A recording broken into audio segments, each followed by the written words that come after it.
But we were quite tough. I mean, we always wore wool.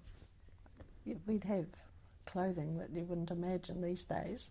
Fleece is, of course, one of the greatest inventions, I think, for warmth as well as practicality. Yes. But my mother often skinned lambs and rabbits and so on. We had fur hoods and fur hats and things, and lambskin collars and whatnot. She was incredibly practical. Yes, and I'd like to ask about your mother, because you told me now she was an artist. She was a commercial artist, was Yes, she? she was, yes. And of course her mother had also been an artist. Yes, without much formal training, my grandmother, but both of them painted a lot throughout their lives. I think my mother probably, in the hard day of constant cooking for men, morning teas and then lunches and so on, found the art was her saving. I remember Mrs. Hope, the painter, quite well. Andrew Hope's Esther mother. Hope, was it? Yes, she was, yes. I absolutely love her paintings still. I think the colouring is just spot on. And what do you remember about her? Well, in those days, women always wore hats. And it wasn't only at church we would see her.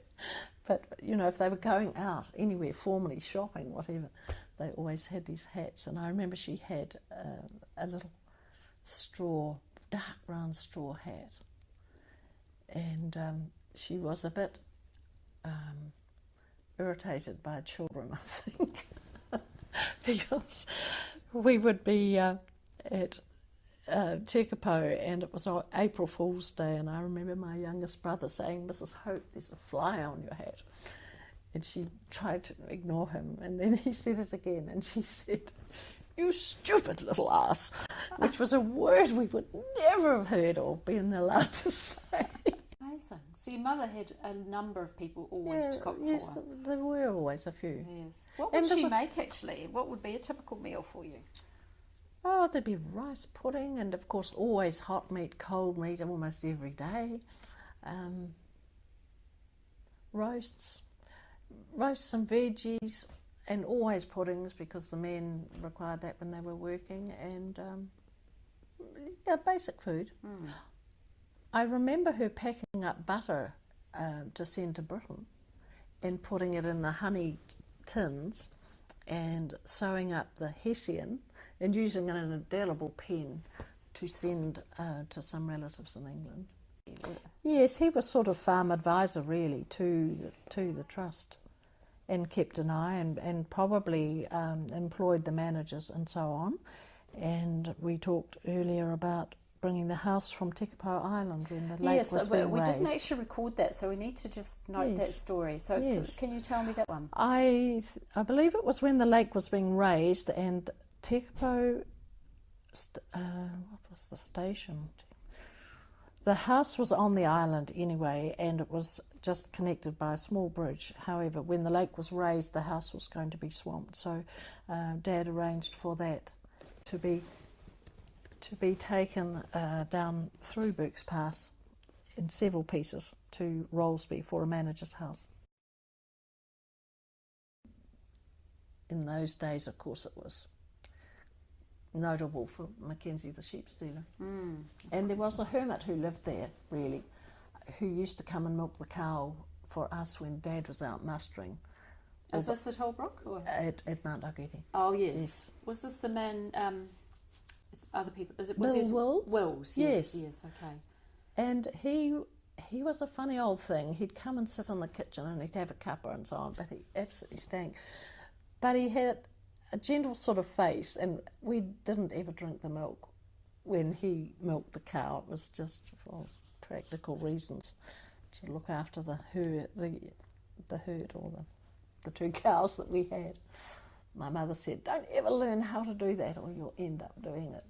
But she could actually milk the cow. Okay. There was just a couple of things from the, the sort of domestic things that I wanted to ask you about. And one was the telephone system, the party line, which we haven't talked about as yet. But I think that was quite a business, was it? Well, the Rollesby Valley had, I think, 9 different phones, and the number was 123, and it was S or whatever letter of the alphabet. So ours was 123S, so it was dit, dit, dit, dit, dit, dit. And it was pretty hard to hear if you were outside. I mean, you'd hear it go, but you didn't know if it was for you or not. But you could pick up on anyone's conversation. And obviously people did. I mean, there were people who didn't drive and they were feeling a bit isolated and so on. Would you know if someone was listening in? You would hear a click, I think. Right. I do know that in Amarama, when my mother was trying to ring my aunt, the people in the local exchange would say, "Oh, the Aubreys have gone to Omery for the day." Now, Prue, I think we've come to the end of our time. I'm not sure whether you've got anything else that you wanted to add. Well, perhaps just a general reflection, I suppose, of growing up in the area. And I mean, when you look back now, what do you think about it?